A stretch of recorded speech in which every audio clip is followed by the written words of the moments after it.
Hello friends, there is one important thing in rDNA technology which is called as homopolymer tailing. What is this homopolymer tailing?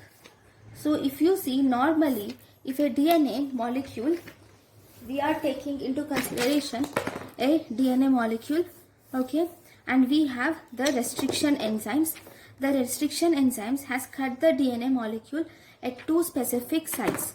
If the DNA molecule is cut at two specific sites by the restriction enzyme, okay, now this is the site where this DNA molecule is cut. Here this is the site, okay.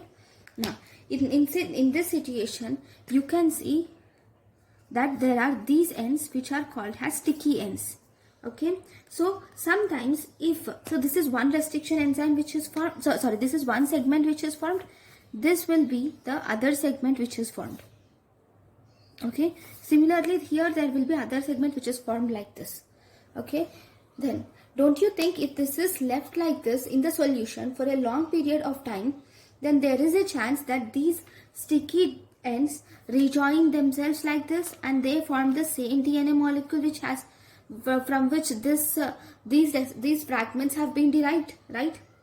But now we do not want this sticky ends to join together, so we will have to do something to prevent these sticky ends to join together.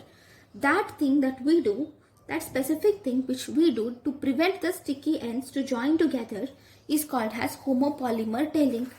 Now what are we going to do to prevent the sticky ends to join together? So if you see, this is the cut part of DNA fragment with the help of restriction enzymes which contains the sticky ends. Now we have two ways to prevent this to happen. One is we have something called as HPAL, okay. There is one more restriction enzyme which is called as HPAL. This HPAL will cut the blunt ends and thus it will produce the blunt end vector, okay.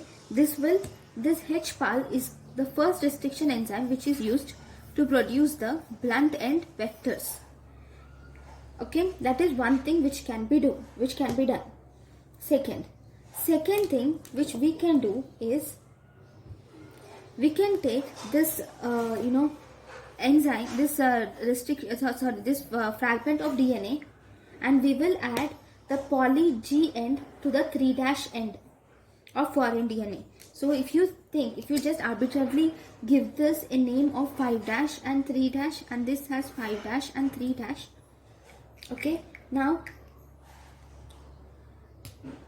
we will add a poly G tail to the 3' end and poly C tail to the 3' end of vector DNA. So by adding the poly G and poly C tails, we can prevent the sticky end formation. This is called as, see here, to this 3' end we will add, one minute, let me add it, right. This is the poly G tail which is added for the foreign DNA. If you assume this has foreign DNA and this is as vector DNA, then you will add poly C end to the vector DNA. Now there are sticky ends here still, but if you see the other DNA which is present, okay, that will not be complementary to this, right? So they won't get rejoined. So this adding of this GGG to the foreign DNA and poly C deoxycytosine chain to this vector DNA is called as homopolymer tailing. Thank you guys for watching my lecture. Thank you.